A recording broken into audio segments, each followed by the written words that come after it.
প্রিয় শিক্ষার্থী ভাইয়া অথবা আপু, সিএমআই স্কুলের উচ্চতর গণিত দ্বিতীয় পত্র ধারাবাহিক লেকচার ভিডিওর আরও একটি নতুন পর্বে তোমাকে স্বাগতম। সাথে আমি আছি মাহমুদুল হাসান, তোমার অন্যতম একজন শুভাকাঙ্ক্ষী।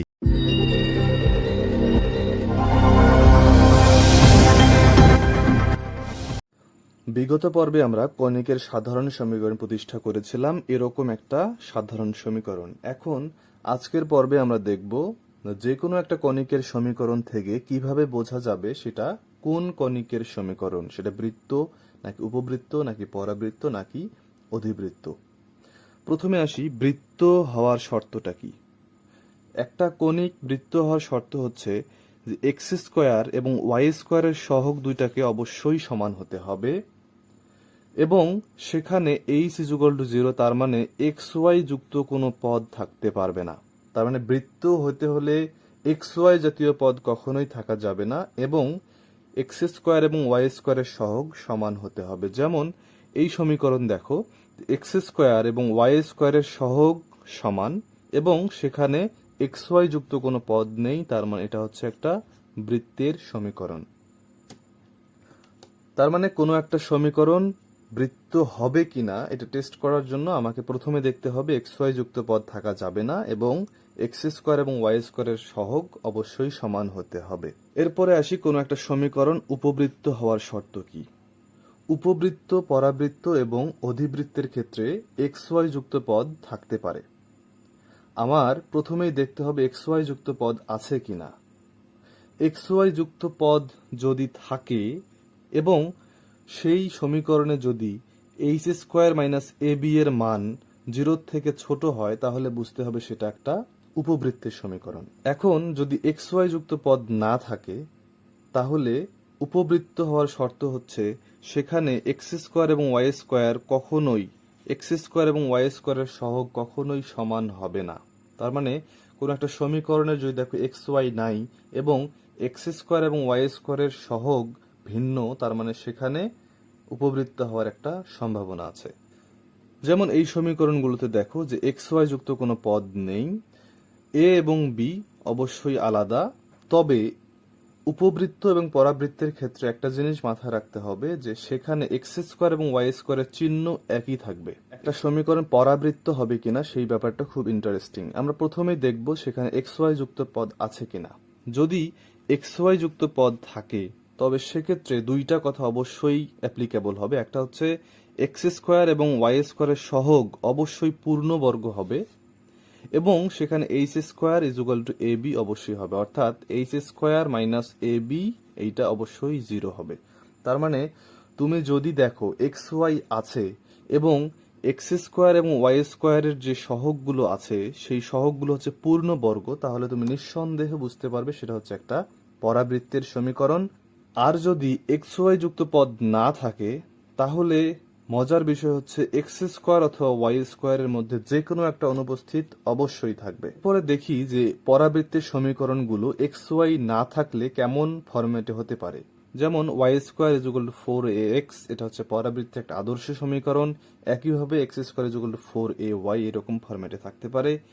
আবার এইখানে y minus beta whole square 4ax minus alpha, অর্থাৎ ওয়াই থেকে বিটা বিয়োগ হলো, এক্স থেকে আলফা বিয়োগ হলো। একইভাবে এক্স থেকে আলফা, ওয়াই থেকে বিটা বিয়োগ হয়ে এই সমীকরণটারই পরিবর্ধিত রূপ। আবার এই সমীকরণে দেখো Y is equal to A X square X ধ্রুবপদ, এরকম পদ থাকতে পারে। X is equal to Y square Y এবং ধ্রুবপদ এই ফরম্যাটেও থাকতে পারে। খেয়াল করে দেখো এখানে কোনো এক্স ওয়াই যুক্ত পদ নেই।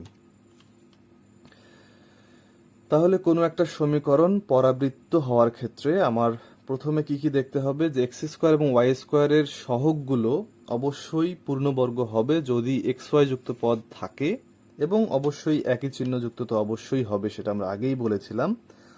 আর যদি এক্স ওয়াই যুক্ত পদ না থাকে তাহলে দেখতে হবে যে কোনো একটা অনুপস্থিত আছে কিনা। খেয়াল করে দেখো এই সবগুলো পয়েন্টে যে কোনো একটা অনুপস্থিত, হয় এক্স স্কোয়ার অনুপস্থিত অথবা ওয়াই স্কোয়ার অনুপস্থিত।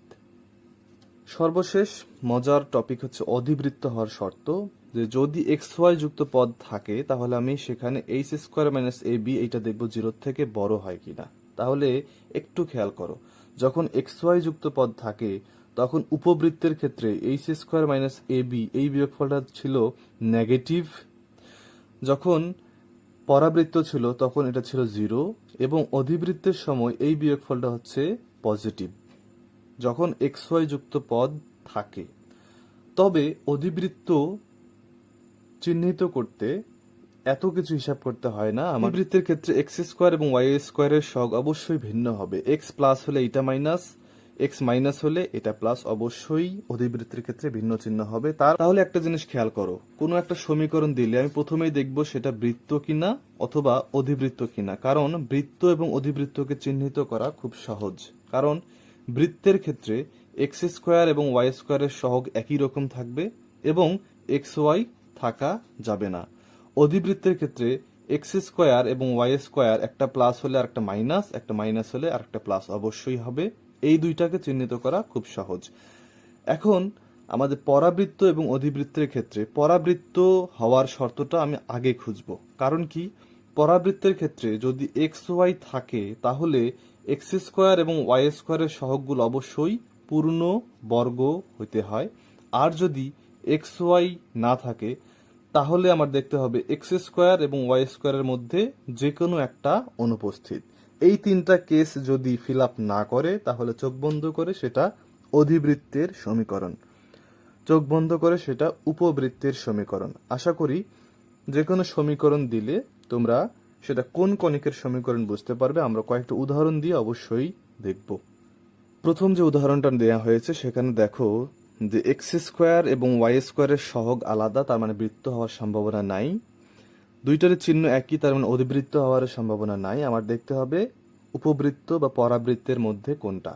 আমরা প্রথমে পরাবৃত্তের কন্ডিশন চেক করতে বলেছিলাম। পরাবৃত্তের ক্ষেত্রে এক্স ওয়াই যদি না থাকে, দেখো এখানে এক্স ওয়াই নাই, তার মানে এক্স ওয়াই না থাকলে যে কোনো এক্স স্কোয়ার বা ওয়াই স্কোয়ার একটা অনুপস্থিত থাকার কথা ছিল। তার মানে যেহেতু দুটাই উপস্থিত তার মানে এটা পরাবৃত্তও নয়, তার মানে এটা হচ্ছে উপবৃত্তের ইকুয়েশন। সেকেন্ড যে সমীকরণটা আছে এখানে খেয়াল করো যে এটা বৃত্ত এবং অধিবৃত্ত একটাও নয়। পরাবৃত্ত এবং উপবৃত্তের মধ্যে কোনটা। যেহেতু এখানে এক্স ওয়াই উপস্থিত আছে, পরাবৃত্ত হওয়ার কন্ডিশনটা আমরা আগে চেক করব। যে পরাবৃত্তের ক্ষেত্রে এক্স ওয়াই যদি থাকে তাহলে আমার দেখতে হয় যে এক্স স্কোয়ার এবং ওয়াই স্কোয়ারের সহগগুলো পূর্ণবর্গ কিনা। 16 পূর্ণবর্গ, 9 পূর্ণবর্গ, তার মানে এটা হচ্ছে পরাবৃত্তের ইকুয়েশন। আমরা আরো একভাবে এটা কন্ডিশন চেক করতে পারি। এখানে আমরা দেখতে পাচ্ছি যে এইচ এর মান হচ্ছে 12, কারণ 2h xy এই ফরম্যাটে থাকে। তারপর এইচ স্কোয়ার মানে হচ্ছে 144 এবং এবি মানে হচ্ছে 916 মিলে হবে 144 ইকুয়াল টু 0, তার মানে এটা হচ্ছে পরাবৃত্তের ইকুয়েশন। সেকেন্ডটা হয়ে গেল পরাবৃত্ত। 3 নম্বর সমীকরণটা দেখো, এক্স স্কোয়ার আছে ওয়াই স্কোয়ার নাই, নিঃসন্দেহে এটা হচ্ছে পরাবৃত্তের ইকুয়েশন। কারণ আমরা দেখেছিলাম শুধুমাত্র পরাবৃত্তের ক্ষেত্রে এমনটা হওয়া সম্ভব যে এক্স স্কোয়ার থাকবে ওয়াই স্কোয়ার থাকবে না, অথবা ওয়াই স্কোয়ার থাকবে এক্স স্কোয়ার থাকবে না। চতুর্থ যে সমীকরণটা আছে এখানে দেখো যে এক্স স্কোয়ার এবং ওয়াই স্কোয়ারের যে কোনো একটা ভিন্ন চিহ্ন যুক্ত, তার মানে আর কিচ্ছু দেখার দরকার নেই, এটা হচ্ছে একটা অধিবৃত্তের ইকুয়েশন। এরপরে 5 নাম্বার যে উদাহরণটা আছে সেখানে খেয়াল করো যে এখানে এক্স স্কোয়ার এবং ওয়াই স্কোয়ারের সহগ আলাদা এবং একই চিহ্ন যুক্ত, তার মানে বৃত্ত এবং অধিবৃত্ত হওয়ার কোনো সম্ভাবনা নাই। আমরা প্রথমে চেক করব যে পরাবৃত্ত হইতে পারে কিনা। এখানে দেখো এক্স ওয়াই যুক্ত পদ নেই, এক্স ওয়াই যুক্ত পদ যেহেতু নেই তার মানে এখানে এক্স স্কোয়ার বা ওয়াই স্কোয়ারের মধ্যে যে কোনো একটা অনুপস্থিত থাকার কথা ছিল পরাবৃত্ত হতে হলে। যেহেতু উভয় উপস্থিত তার মানে এটা হচ্ছে উপবৃত্তের ইকুয়েশন। এরপরে যে ইকুয়েশনটা আছে সেখানে খেয়াল করে দেখো এক্স স্কোয়ার এবং ওয়াই স্কোয়ারের সহগ একই, তার মানে বৃত্ত হওয়ার চান্স আছে, কিন্তু এক্স ওয়াই উপস্থিত থাকার কারণে বৃত্ত হলো না। তাহলে বৃত্ত এবং অধিবৃত্ত ক্যান্সেল। এখন আমরা দেখব যে পরাবৃত্ত হয় কিনা। পরাবৃত্ত হওয়ার ক্ষেত্রে যদি এক্স ওয়াই উপস্থিত থাকে আমরা কি বলেছিলাম যে এক্স স্কোয়ার এবং ওয়াই স্কোয়ারের সহগগুলো পূর্ণবর্গ হবে। তো 2 এবং 2 এর অবশ্যই পূর্ণবর্গ নয়, তার মানে পরাবৃত্ত হবে না, এটা হচ্ছে উপবৃত্তের ইকুয়েশন। সর্বশেষ যে সমীকরণটা আছে এখানে খেয়াল করে এক্স স্কোয়ার এবং ওয়াই স্কোয়ারের সহগ একই, তার মানে বৃত্ত হওয়ার চান্স আছে এবং এক্স ওয়াই অনুপস্থিত এবং এক্স স্কোয়ার ওয়াই স্কোয়ারের সহগ যদি একই হয় সেক্ষেত্রে নাথিং বাট বৃত্তের ইকুয়েশন। এই সমীকরণটার ক্ষেত্রে আরেকটা মজার কথা আছে যে এটা বৃত্তের সমীকরণ হলো আমরা চেক করে দেখি যে এরকম অন্যান্যগুলো হতে পারতো কিনা এই সমীকরণটা। এটা তো অধিবৃত্ত হওয়ার কোনো সম্ভাবনাই নাই। পরাবৃত্তের ক্ষেত্রে যদি এক্স ওয়াই না থাকে তাহলে এদের যে কোনো একটা অনুপস্থিত থাকে, তো যেহেতু এক্স ওয়াই নেই এবং দুটোই আছে তার মানে পরাবৃত্ত হওয়ার সম্ভাবনা নেই। উপবৃত্তের ক্ষেত্রে এক্স ওয়াই যদি না থাকে তাহলে এক্স স্কোয়ার এবং ওয়াই স্কোয়ারের এ নট ইকুয়াল টু বি হয়, তার মানে এক্স স্কোয়ার এবং ওয়াই স্কোয়ারের সহগগুলো অবশ্যই ভিন্ন হতে হয়। তো যেহেতু সহগগুলো একই রকম কাজেই উপবৃত্ত হওয়ার কোনো সম্ভাবনা নেই। তো যেহেতু বৃত্তের কন্ডিশন ফুলফিল করেছে তার মানে এটা হচ্ছে একটা বৃত্তের ইকুয়েশন। আশা করি এরকম কণিকের যে কোনো সমীকরণ দিয়ে যদি বলা হয় যে এটা কোন কণিকের সমীকরণ তাহলে তোমরা খুব সহজেই কণিকটাকে চিহ্নিত করতে পারবে।